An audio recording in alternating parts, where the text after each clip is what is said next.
غزوات پر دوبارہ نظر۔ کتاب کا یہ حصہ سادہ سوانح زندگی پر محدود ہے، بحث و تحقیقات اور رفع شکوک کے لیے دوسرے حصے ہیں۔ اس بنا پر مناسب یہ تھا کہ غزوات کے متعلق جو مباحث ہیں انہی حصوں میں لکھے جاتے، لیکن کتب سیر میں کثرت اور اہمیت دونوں حیثیتوں سے جو واقعات زیادہ تر نمایاں ہیں صرف غزوات ہیں۔ اگر صرف تصانیف سیرت کو پیش نظر رکھا جائے تو نظر آتا ہے کہ رسول اللہ صلی اللہ علیہ وآلہ وسلم کی تمام تر سوانح عمری غزوات ہی کا نام ہے۔ چنانچہ پہلے سیرت پر جو کتابیں لکھی گئیں وہ سیرت نہیں بلکہ مغازی ہی کے نام سے مشہور ہیں، مثلاً مغازی ابن عقبہ، مغازی ابن اسحاق، مغازی واقدی۔ یہ انداز تحریر آج تک چلا آیا، اس لیے اگر یہ طرز بالکل بدل دی جائے تو جو شخص کوئی قدیم تصنیف پڑھ چکا ہوگا وہ اس جدید تصنیف کو پڑھ کر سمجھے گا کہ سیرت کے بجائے کوئی اور چیز پڑھ رہا ہے۔ ان اسباب سے ہم کو بھی غزوات کو تفصیل میں لکھنا پڑا، لیکن غزوات کو پڑھ کر جو سوالات دلوں میں پیدا ہو جاتے ہیں ان کو دوسرے موقع کے لیے اٹھا رکھنا ناظرین کے اضطراب کا باعث ہوگا۔ غیر مذہب والوں نے غزوات کے مقاصد اور اسباب کو سمجھنے میں سخت غلطیاں کی ہیں، نہ صرف بدنیتوں نے بلکہ نیک دلوں نے بھی، لیکن یہ تعجب کی بات نہیں، اسباب ایسے جمع ہیں کہ اس قسم کی غلطیوں پر صرف دوستوں کو بلکہ دشمنوں کو بھی معذور رکھ سکتے ہیں۔ عرب اور جنگ و غارت گری۔ اس باب میں سب سے مقدم اور سب سے اہم اس حقیقت کا معلوم کرنا ہے کہ عرب کی قومیت کو جنگ و غارت گری سے کیا تعلق ہے۔ ہر قوم کے اخلاق و عادات، رسوم و معاملات، محاسن و اوصاف، معائب و مصالب، غرض اس کی کل قومی زندگی کا ایک خاص اساس الامر ہوتا ہے کہ سب چیزیں اسی سے بنتی اور اسی سے نشو و نما پاتی ہیں۔ عرب میں یہ چیز جنگ و غارت گری تھی۔ اس کی ابتدا یوں ہوئی کہ عرب ایک ویران ملک تھا، کسی قسم کی پیداوار وہاں نہیں ہوتی تھی، لوگ ان پڑھ اور جاہل تھے، خورش اور پوشش کا قدرتی سامان صرف بھیڑ بکریاں اور اونٹ تھے کہ ان کا دودھ اور گوشت کھاتے اور بالوں کو بن کر کمبل بناتے تھے، لیکن یہ جائیداد بھی ہر شخص کو نصیب نہ تھی، یا تھی تو بقدر ضرورت نہ تھی، اس لیے حملہ اور غارت گری شروع ہوئی اور معاش کا سب سے بڑا بلکہ تنہا ذریعہ غارت گری قرار پایا۔ ابو علی قولی نے کتاب الاعمالی میں لکھا ہے، یہ اس لیے کہ وہ ناپسند کرتے تھے کہ ان پر 3 ماہ متواتر اس طرح گزر جائیں کہ ان میں غارت گری نہ کر سکیں، کیونکہ ان کا ذریعہ معاش یہی تھا۔ چونکہ لوٹ میں زیادہ تر بکریاں ہاتھ آئی تھیں اور بکری کو عربی میں غنم کہتے ہیں، اس لیے لوٹ کے مال کو عربی میں غنیمت کہنے لگے۔ اس لفظ نے پھر یہ وسعت حاصل کی کہ کیسر و کسریٰ کا تاج و تخت لٹ کر آیا تو اسی نام سے پکارا گیا۔ رفتہ رفتہ یہی لفظ عربی قوم، عربی زبان اور عربی تاریخ کا سب سے زیادہ محبوب، سب سے زیادہ نمایاں اور سب سے زیادہ وسیع الاثر لفظ بن گیا۔ آج بھی ایک سلطان، ایک رئیس، ایک شیخ القبائل اپنے عزیز و اقارب کو سفر کے وقت رخصت کرتا ہے تو کہتا ہے سالمن غانمن، یعنی سلامت آنا اور لوٹ کر آنا۔ ہماری زبان میں سب سے عزیز چیز کو جو غنیمت کہتے ہیں، مثلاً آپ کا تشریف لانا نہایت غنیمت ہے، یہ وہی لفظ ہے جو عربی زبان سے آیا ہے۔ ضرورت معاش کی وجہ سے تمام عرب میں غارت گری اور جنگ عام ہو گئی تھی، تمام قبائل ایک دوسرے پر ڈاکہ ڈالتے اور لوٹ مار کرتے رہتے تھے۔ صرف حج کے زمانے میں مذہبی خیال سے 4 مہینے مخصوص کر دیے گئے تھے جن کو اشہر حرم کہتے تھے۔ ان مہینوں میں لڑائیاں بند ہو جاتی تھیں، لیکن متصل 3 مہینے تک معاش کا معطل رہنا سخت گراں تھا، اس لیے نسائی ایک رسم ایجاد کر لی تھی، یعنی ان مہینوں کو حسب ضرورت دوسرے مہینوں سے بدل لیتے تھے۔ حافظ ابن حجر صحیح بخاری کی شرح تفسیر سورہ توبہ میں لکھتے ہیں، وہ محرم کو صفر اور صفر کو محرم کر دیا کرتے تھے تاکہ پے در پے 3 مہینے تک لڑائی سے محروم نہ ہو جائیں۔ سار کا عقیدہ۔ لڑائی کا اصلی ابتدائی سبب یہ تھا، لیکن جب یہ سلسلہ چھڑا تو اور اسباب بھی پیدا ہو گئے، اور یہ اسباب اہمیت اور وسعت کے لحاظ سے اصلی سبب سے کم نہ تھے۔ ان میں سب سے مقدم اور شدید الاثر سار کا قانون تھا، یعنی جب کسی قبیلے کا کوئی شخص کسی موقع پر قتل ہو جاتا تھا تو مقتول کے قبیلے کو اس کا انتقام لینا فرض ہو جاتا تھا۔ گو سینکڑوں برس گزر جاتے تھے اور قاتل بلکہ اس کے خاندان کا نام و نشان مٹ جاتا تھا، تاہم جب تک قاتل کے قبیلے کے ایک آدمی کو قتل نہیں کر لیتا تھا، قومی فرض سے ادا نہیں ہو سکتا تھا۔ اسی کو سار کہتے ہیں، اور اسی کا نتیجہ تھا کہ ایک معمولی قتل پر سینکڑوں بلکہ ہزاروں برس تک مسلسل لڑائیاں قائم ہو جاتی تھیں۔ اسی طریقے کے ابطال کا حضرت صلی اللہ علیہ وآلہ وسلم نے حجۃ الوداع میں اعلان کیا تھا اور اپنے قبیلے کے قاتلوں کا خون معاف کر دیا تھا، لیکن صحرا نشین عربوں میں آج تک یہ طریقہ قائم اور ان کے قومی خصائص کا جزو اعظم ہے۔ سار کے متعلق عجیب قسم کے معتقدات پیدا ہو گئے تھے، مثلاً یہ کہ مقتول جب مر جاتا ہے تو اس کی روح پرند بن جاتی ہے اور جب تک اس کا انتقام نہیں لیا جاتا مقام قتل پر شور کرتی رہتی ہے کہ مجھ کو پلاؤ میں پیاسی ہوں۔ اس پرند کو صدا یا ہامہ کہتے ہیں۔ ابو داؤد ایادی کہتا ہے اس پر موت مسلط ہو گئی اور مقبروں کے صدی میں اس کے لیے ہام ہے۔ ذوالاسباء العدوانی کا شعر ہے، اے عمرو اگر تو مجھ کو گالی دینا اور میری تحقیر کرنا نہ چھوڑے گا میں تجھ کو اس طرح مار دوں گا کہ ہامہ کہے گی کہ مجھ کو سیراب کرو۔ ایک یہ خیال تھا کہ جس مقتول کا انتقام نہیں لیا جاتا اس کی قبر میں ہمیشہ اندھیرا رہتا ہے۔ عمرو بن مادی کرب کے بہن مقتول کی زبان سے کہتی ہے، خون بہا لوگے تو میں اندھیری قبر میں پڑا رہوں گا۔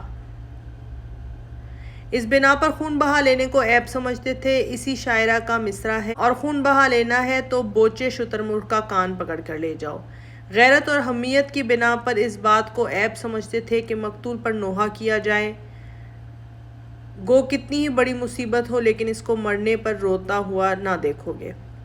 عمرو بن کلثوم، خدا نہ کرے کہ ہماری عورتیں مقتول پر نوحہ کریں یا ہم قتل پر گھبرا جائیں۔ مقتول کا نوحہ اس وقت کرتے تھے جب خون کا انتقام لے لیتے تھے۔ جو شخص مالک کے قتل سے خوش تھا وہ دن کو ہماری عورتوں کے پاس آئے، وہ دیکھے گا کہ عورتیں ننگے سر نوحہ کر رہی ہیں اور صبح کو اپنے چہروں پر 2 ہتر مار رہی ہیں۔ ایک خیال یہ تھا کہ جو شخص زخم کھا کر مرتا ہے اور اس کی روح زخم کی راہ سے نکلتی ہے ورنہ ناک کی راہ سے نکلتی ہے، اور یہ نہایت عیب سمجھا جاتا تھا۔ اسی بنا پر بیماری سے مرنے کو حتف انف کہتے تھے، یعنی ناک کی موت، اور ایسے مرنے کو نہایت عار سمجھتے تھے۔ ہمارا کوئی سردار ناک کی راہ سے نہیں مرا اور نہ ہمارے مقتول کا خون ہدر ہوا۔ رفتہ رفتہ عرب کے تمام قومی مفاخر اور اخلاق و عادات کا اصلی محور جنگ بن گیا، یعنی ان کے اوصاف و اخلاق میں جس چیز کا اصلی سبب تلاش کیا جائے یہی نکلتی تھی۔ یہی چیز تھی جسے ایک مدت تک قبائل عرب کو اسلام لانے سے باز رکھا۔ حضرت عمرو بن مالک رضی اللہ عنہ جب حضرت صلی اللہ علیہ وآلہ وسلم کی خدمت میں اسلام لا کر اپنے قبیلے میں واپس گئے اور اسلام کی دعوت دی تو انہوں نے کہا، بنو عقیل پر ہمارا سار باقی ہے، وہ لے لیں تو اسلام لائیں۔ چنانچہ اسی وقت بنو عقیل پر جو اسلام لا چکے تھے حملہ آور ہوئے اور خود حضرت عمرو بن مالک رضی اللہ عنہ نے اس میں شرکت کی۔ گو پھر ان کو بہت ندامت ہوئی کہ ان کے ہاتھ سے ایک مسلمان مارا گیا۔ لوٹ کا مال، جیسا کہ ہم اوپر لکھ آئے ہیں، لڑائیوں کی اصل بنیاد ضرورت معاش سے شروع ہوتی تھی، اس لیے عرب کے نزدیک مال غنیمت سے زیادہ کوئی چیز محبوب نہ تھی، اور ذرائع معاش میں سب سے زیادہ حلال و طیب اسی کو سمجھتے تھے۔ یہ خیال اس قدر دلوں میں راسخ اور رگ و پے میں سرایت کر گیا تھا کہ اسلام کے بعد بھی ایک مدت تک قائم رہا، اور جس طرح شارع نے ممنوعات شرعیہ کو بتدریج حرام اور ممنوع کیا تھا، غنیمت کے متعلق نہایت تدریج اور آہستگی سے کام لینا پڑا۔ شراب کو جب شارع نے حرام کرنا چاہا تو پہلے یہ آیت اتری، یسألونک عن الخمر والمیسر قل فیہما اسم کبیر، سورہ بقرہ۔ لوگ تجھ سے شراب اور قمار کی بابت پوچھتے ہیں، کہہ دو کہ دونوں میں بڑا گناہ ہے۔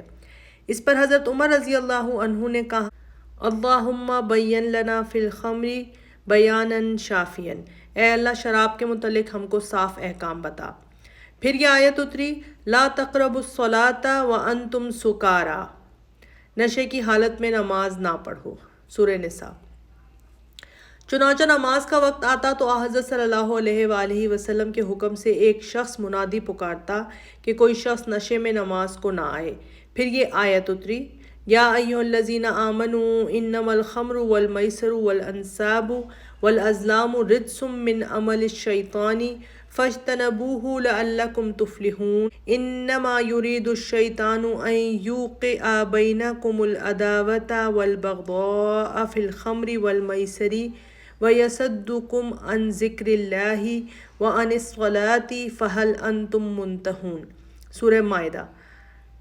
مسلمان شراب، جوا، انصاب، فال کے تیر یہ سب ناپاک اور شیطان کے کام ہیں، تو ان سے بچو کہ غالباً تم فلاح پاؤ گے۔ شیطان تو صرف یہ چاہتا ہے کہ شراب اور قمار کے ذریعے سے تم لوگوں میں عداوت اور بغض ڈالے اور تم کو اللہ کی یاد سے اور نماز سے روکے، تو تم باز آؤ گے۔ باوجود اس کے حضرت صلی اللہ علیہ وآلہ وسلم نے شراب کی حرمت کے متعلق اس قدر تاکید و تصریح کی ضرورت خیال کی کہ جس قسم کے برتنوں میں شراب پیتے تھے تڑوا دیے۔ لوگوں نے عرض کی کہ شراب کا سرکہ بنا لیں، اس سے بھی منع فرمایا۔ ان سب باتوں پر بھی حضرت عمر رضی اللہ عنہ کے زمانے میں بعض لوگوں نے شرابیں پیں، اور جب ان سے باز پرس کی گئی تو انہوں نے نیک نیتی سے کہا کہ نیک اور اچھے آدمیوں کے لیے شراب کہاں حرام ہے۔ قرآن مجید میں خود شراب کی حرمت کے بعد یہ تصریح موجود ہے۔ لَيْسَ عَلَى الَّذِينَ آمَنُوا وَعَمِلُوا الصَّالِحَاتِ جُنَاحٌ فِيمَا طَعِمُوا۔ سورہ مائدہ۔ جو لوگ ایمان لائے اور اچھے کام کیے انہوں نے جو کچھ کھایا یعنی شراب پی، ان پر کچھ الزام نہیں۔ اس موقع پر بہت سے صحابہ موجود تھے۔ حضرت عمر رضی اللہ عنہ نے عبداللہ بن عباس رضی اللہ عنہما کی طرف دیکھ کہ اس آیت سے کیا مراد ہے۔ انہوں نے کہا کہ یہ ان صحابہ کی نسبت ہے جو شراب کی حرمت نازل ہونے سے پہلے مر گئے۔ حضرت عمر رضی اللہ عنہ نے تصدیق کی اور ان لوگوں کو سزا دی، چنانچہ یہ واقعہ تفصیل کے ساتھ تاریخ طبری میں مذکور ہے۔ اس تفصیل سے مقصود یہ ہے کہ جب کوئی چیز زمانہ دراز سے رسم و عادت میں داخل ہو جاتی ہے تو اس کے آثار اور مخفی نتائج مدتوں تک قائم رہتے ہیں، اور غنیمت کا بھی یہی حال ہے۔ سب سے پہلے جنگ بدر میں قبل اس کے کہ مال غنیمت یکجا جمع کیا جاتا، لوگ غنیمت میں مصروف ہو گئے۔ اس پر یہ آیت اتری: لولا کتاب من اللہ سبق لمسکم فیما اخذتم عذاب عظیم۔ سورہ انفال۔ اگر اللہ کی طرف سے پہلے سے حکم نہ آ چکا ہوتا تو جو کچھ کیا اس پر تم کو عذاب ہوتا۔ چنانچہ صحیح ترمذی تفسیر انفال میں یہ واقعہ بتصریح مذکور ہے۔ حضرت صلی اللہ علیہ وآلہ وسلم نے اعلان فرمایا تھا کہ جو شخص کسی کافر کو قتل کرے گا اس کا مال و اسباب قاتل کو ملے گا۔ اس بنا پر لوگوں نے مسلوبہ مال کا دعویٰ کیا۔ جو صحابہ رضی اللہ عنہم خود لڑے نہ تھے بلکہ علم اور رعایت کے محافظ تھے، ان کا دعویٰ تھا کہ اس میں ہمارا بھی حق ہے۔ اس پر یہ آیت اتری: یسألونک عن الانفال قل الانفال للہ والرسول۔ سورہ انفال۔ جو لوگ تجھ سے غنیمت کے متعلق پوچھتے ہیں کہہ دے غنیمت اللہ اور رسول کی ہے۔ اس آیت سے مقصود یہ ہے کہ مجاہدین مال غنیمت کا خود دعویٰ نہیں کر سکتے، اس کی تقسیم حضرت صلی اللہ علیہ وآلہ وسلم کے اختیار میں ہے، جس طرح آپ چاہیں تقسیم فرمائیں۔ اس سے اتنا ہوا کہ لڑائیوں میں ہر شخص خود لوٹ کر جو چیز چاہتا تھا لیتا تھا، بند ہو گیا، لیکن میدان جنگ کے علاوہ اور موقعوں پر لوٹنا مدتوں موقوف نہیں ہوا۔ سنن ابی داؤد میں ایک انصاری سے روایت ہے کہ ہم لوگ حضرت صلی اللہ علیہ وآلہ وسلم کے ساتھ ایک سفر میں شریک تھے، بھوک کی سخت تکلیف ہوئی، اتفاقاً سامنے بکریاں نظر آئیں، ان کو لوٹ لائے اور ذبح کر کے ہانڈیاں چڑھا دیں۔ حضرت صلی اللہ علیہ وآلہ وسلم کو خبر ہوئی تو آپ تشریف لائے اور کمان جو ہاتھ میں تھی اس سے دیگچیاں الٹ دیں اور فرمایا کہ لوٹ کی چیز مردہ سے بڑھ کر حلال نہیں۔ خیبر کی لڑائی 7 ہجری میں ہوئی۔ اس وقت یہ حال تھا کہ امن کے بعد لوگوں نے یہودیوں کے جانور اور پھل لوٹ لیے۔ اس پر نبی صلی اللہ علیہ وآلہ وسلم کو نہایت غصہ آیا۔ آپ نے تمام صحابہ کو جمع کیا اور فرمایا: خدا نے تم لوگوں کے لیے یہ جائز نہیں کیا کہ اہل کتاب کے گھروں میں گھس جاؤ مگر باجازت، اور نہ یہ کہ ان کی عورتوں کو مارو، نہ یہ کہ ان کے پھل کھا جاؤ، جبکہ وہ تم کو وہ ادا کریں جو ان پر فرض ہے۔ آپ صلی اللہ علیہ وآلہ وسلم چاہتے تھے کہ غنیمت کے ساتھ لوگوں کا جو شغف ہے کم ہو جائے، لیکن مدت تک غنیمت کی محبت اور وارفتگی نہ گئی۔ غزوہ احد میں صرف اس وجہ سے شکست ہوئی کہ حضرت صلی اللہ علیہ وآلہ وسلم نے اگرچہ تیر اندازوں کو سخت تائید فرمائی تھی کہ گو لڑائی کو کچھ حالت ہو تو تم اپنی جگہ سے نہ ہٹنا، تاہم جو فتح ہوئی تو وہ لوگ بے اختیار لوٹ میں مصروف ہو گئے۔ ان کا ہٹنا تھا کہ دشمن نے موقع پا کر پشت کی طرف سے حملہ کر دیا۔ حنین میں بھی شکست کی اصل وجہ یہی تھی کہ قبل از وقت لوگوں نے غنیمت لوٹنی شروع کر دی۔ غنیمت اس قدر محبوب تھی کہ بعض صاحبوں کو کسی کافر کے مسلمان ہونے پر اس بنا پر رنج ہوا کہ اسلام لانے کی وجہ سے اس کا مال نہ مل سکا۔ سنن ابی داؤد میں ہے کہ ایک صحابی نے ایک سریہ میں حملہ کرنا چاہا، قبیلہ والے روتے ہوئے آئے، انہوں نے کہا لا الہ الا اللہ کہو تو تمہاری جان اور مال بچ جائے گا۔ انہوں نے لا الہ الا اللہ کہا اور ان کو امن دے دیا گیا۔ جب یہ اپنے ساتھیوں میں آئے تو لوگوں نے ان کو ملامت کی کہ تم نے ہم کو غنیمت سے محروم کر دیا۔ حضرت صلی اللہ علیہ وآلہ وسلم کے پاس جب یہ لوگ گئے تو آپ نے ان صحابی رضی اللہ عنہ کی تحسین کی اور فرمایا کہ تم کو ایک ایک آدمی کے بدلے جس کو تم نے چھوڑ دیا اس قدر ثواب ملے گا۔ سب سے بڑھ کر عجیب بات یہ تھی کہ مدت تک لوگ یہ سمجھا گئے کہ غنیمت حاصل کرنا ثواب کا کام ہے۔ سنن ابی داؤد میں ہے کہ ایک صحابی رضی اللہ عنہ نے حضرت صلی اللہ علیہ وآلہ وسلم سے پوچھا یا رسول اللہ، ایک شخص جہاد پر جانا چاہتا ہے اور چاہتا ہے کہ کچھ مال ہاتھ آئے۔ آپ نے فرمایا کہ اس کو کچھ ثواب نہیں ملے گا۔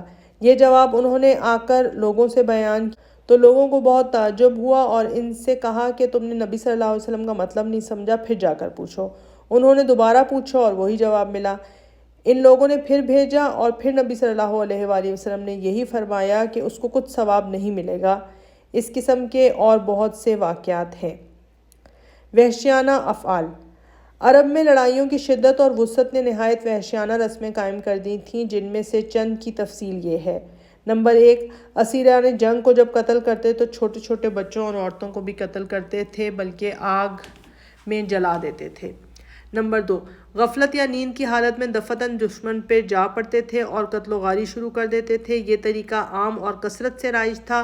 بہت سے بہادر اس خاص طریقے میں زیادہ ممتاز تھے اور ان کو فاتق یا فتاق کہتے تھے۔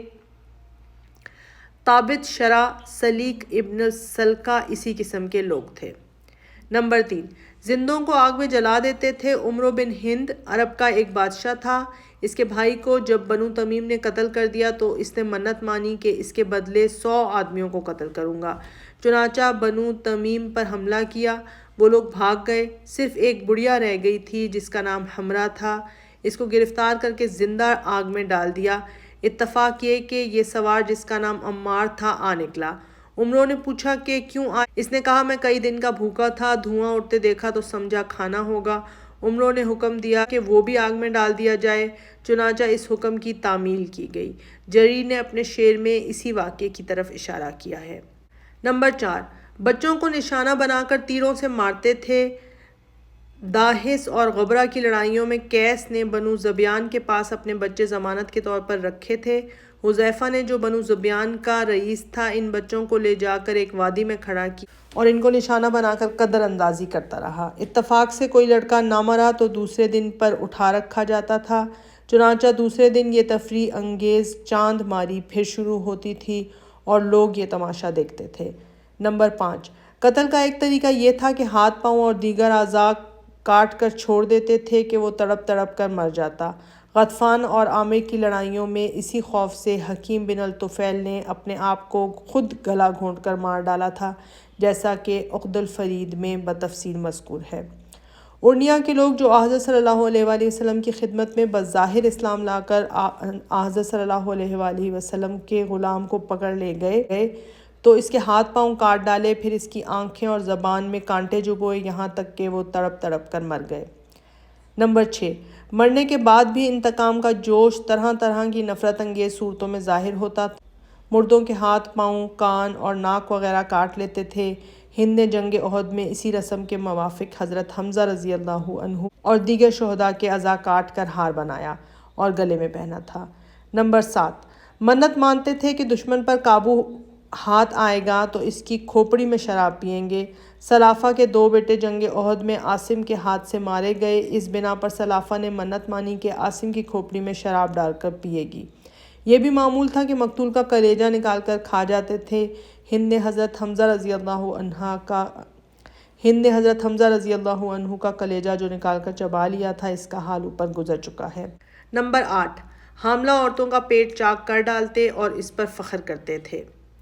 غزوات نبوی کے اسباب اور انواع۔ تفصیل مذکورہ بالا کے بعد اب ہم اس واقعے کی تحقیق کی طرف متوجہ ہوتے ہیں کہ غزوات نبوی کن اسباب سے وجود میں آئے اور شارع نے طریق قدیم میں کیا اصلاحیں فرمائیں۔ مورخین نے غزوہ کے لفظ کو اس قدر وسعت دی ہے کہ امن و امان قائم رکھنے کے لیے 2-4 آدمی بھی کہیں بھیج دیے گئے تو اس کو بھی انہوں نے غزوہ میں شمار کر لیا۔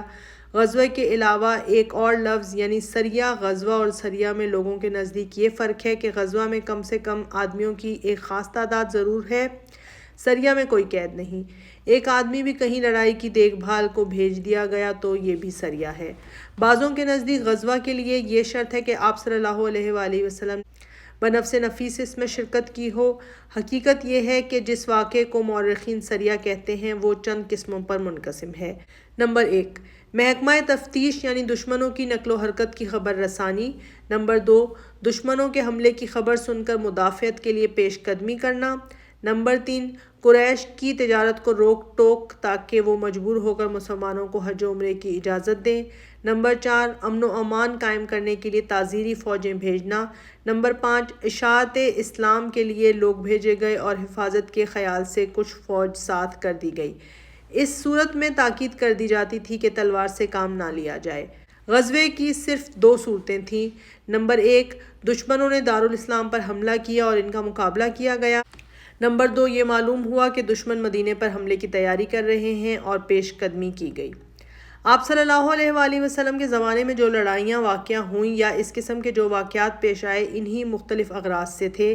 صلی اللہ علیہ وآلہ وسلم جب مکہ سے چلے تو قریش نے فیصلہ کر لیا کہ اسلام کو مٹا دیا جائے، کیونکہ وہ جانتے تھے کہ اگر اسلامی تحریک قائم رہی تو ایک طرف ان کے مذہب کو صدمہ پہنچے گا، دوسری طرف تمام عرب میں ان کا جو تفوق اور اثر اور مرجعیت عام ہے سب جاتا رہے گا۔ یہاں پر ایک طرف تو قریش نے خود مدینہ پر حملے کی تیاریاں شروع کیں، دوسری طرف تمام قبائل عرب کو بھڑکایا کہ یہ نیا گروہ اگر کامیاب ہو گیا تو تمہاری آزادی بلکہ ہستی بھی فنا ہو جائے گی۔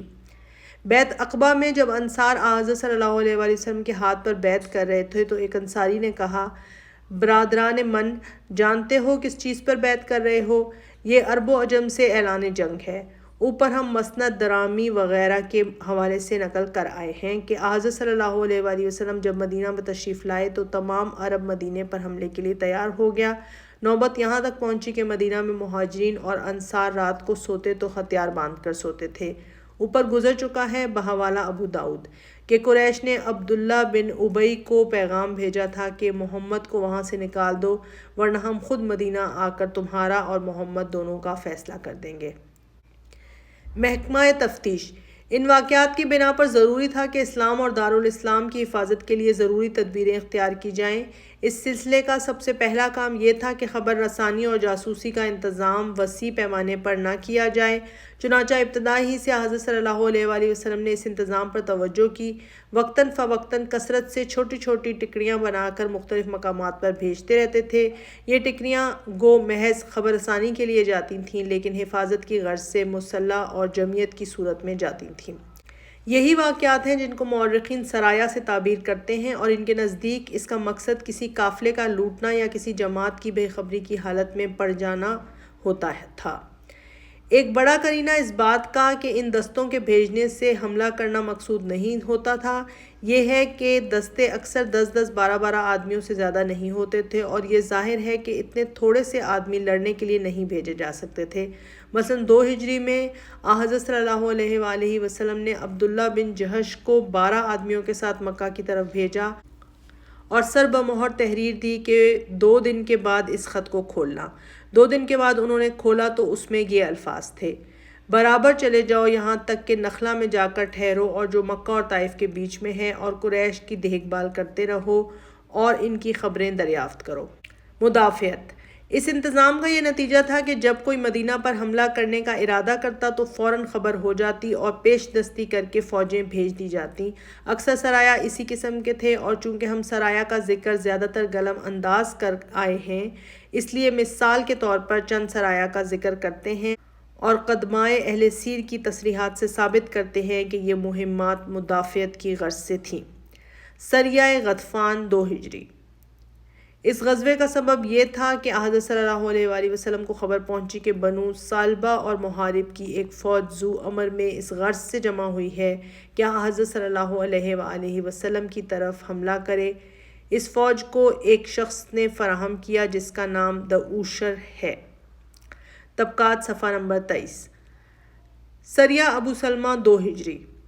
اس سریے کی وجہ یہ تھی کہ حضرت صلی اللہ علیہ وآلہ وسلم کو خبر لگی کہ طلحہ اور سلمہ پسران خویلد دونوں اپنی قوم اور اپنے پیرووں کو لے کر حضرت صلی اللہ علیہ وآلہ وسلم سے لڑنے کے لیے روانہ ہوئے ہیں۔ ابن سعد صفحہ 35۔ سریہ عبداللہ بن انیس بغرض قتل سفیان بن خالد 3 ہجری۔ ابن انیس اس لیے بھیجے گئے تھے کہ حضرت صلی اللہ علیہ وآلہ وسلم کو خبر لگی کہ سفیان بن خالد اپنے قبیلے کو اور باہر کے لوگوں کو حضرت صلی اللہ علیہ وآلہ وسلم سے لڑنے کے لیے جمع کر رہے ہیں۔ غزوہ ذات الرقاع 5 ہجری۔ ایک جاسوس نے آ کر صحابہ رضی اللہ عنہم کو اطلاع دی کہ انمار اور صلبہ وغیرہ مسلمانوں سے لڑنے کے لیے فوجیں جمع کر رہے ہیں۔ آپ چل کھڑے ہوئے۔ غزوہ دومۃ الجندل 5 ہجری۔ راوی بیان کرتے ہیں کہ حضرت صلی اللہ علیہ وسلم کو خبر لگی کہ دومۃ الجندل میں ایک گروہ کثیر جمع ہے اور مدینہ پر بڑھنا چاہتا ہے۔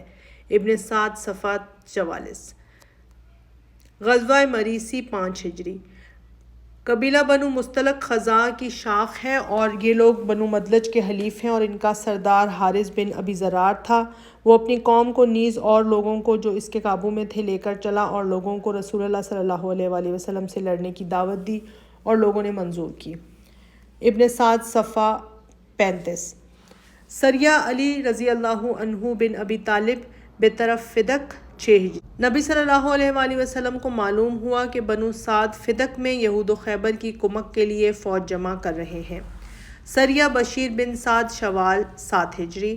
حضرت صلی اللہ علیہ وآلہ وسلم کو خبر پہنچی کہ غطفان کا ایک گروہ مقام جناب میں جمع ہے اور ان سے عینہ بن حسن نے وعدہ کیا ہے کہ ان کے ساتھ مل کر رسول اللہ صلی اللہ علیہ وآلہ وسلم پر حملہ آور ہوگا۔ سریہ عمرو رضی اللہ عنہ بن العاص ذات سلاسل 8 ہجری۔ یہ مقام مدینہ سے 8 منزل ہے۔ آپ صلی اللہ علیہ وآلہ وسلم کو خبر ہوئی کہ قزاع کا ایک گروہ جمع ہوا ہے کہ آپ کی طرف بڑھے۔ قریش کی تجارت کی روک ٹوک۔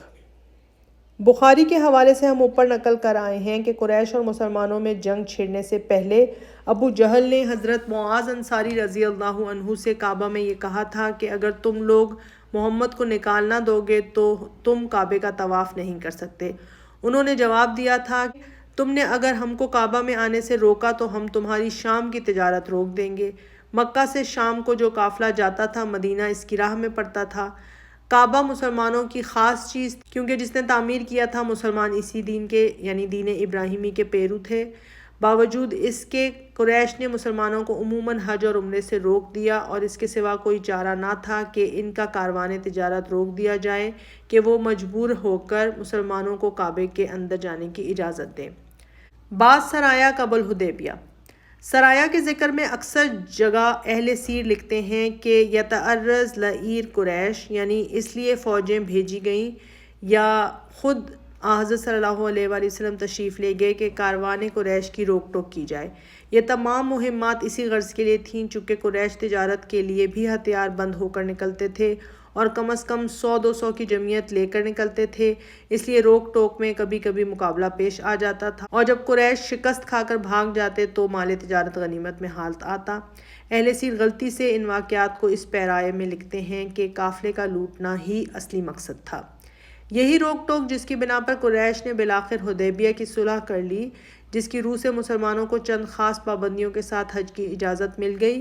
قریش پر کاروان تجارت کی روک ٹوک کا اس قدر اثر پڑا تھا کہ حضرت ابو ذر غفاری رضی اللہ عنہ نے مکہ میں جب اپنے اسلام کا اعلان کیا اور قریش نے اس جرم میں ان کو مارنا پیٹنا شروع کیا اور حضرت عباس نے کہا کہ غفار کا قبیلہ ہے، تمہارا کاروان تجارت کے سر راہ واقع ہے، تمہاری اس حرکت سے برہم ہو کر وہ راستہ نہ روک دے، تو یہ تدبیر پوری کارگر ہوئی اور انہوں نے ڈر کر حضرت ابو ذر رضی اللہ عنہ کو چھوڑ دیا۔ صلح حدیبیہ کے بعد قریش کی خواہش کے مطابق جب یہ طے ہوا کہ آپ صلی اللہ علیہ وآلہ وسلم مکہ کے 9 مسلموں کو واپس دے دیں گے تو ان 9 مسلموں نے مکہ سے بھاگ کر شام کی راہ میں اپنا ایک مستقر قائم کر لیا اور قریش کی تجارت کی راہ کو غیر معمون کر دیا، تو قریش نے بالآخر اجازت دے دی کہ جو مسلمان چاہے مکہ سے مدینہ چلا جائے، ان کی طرف سے کوئی روک ٹوک نہ ہوگی۔ پھر آئندہ سال انہوں نے مسلمانوں کو حج و عمرے کی بھی اجازت دے دی۔ اس کے بعد پھر کبھی مسلمانوں نے قریش کے کاروان تجارت سے تعرض نہیں کیا، بلکہ خود ان کی حفاظت کے لیے فوج بھیجتے تھے۔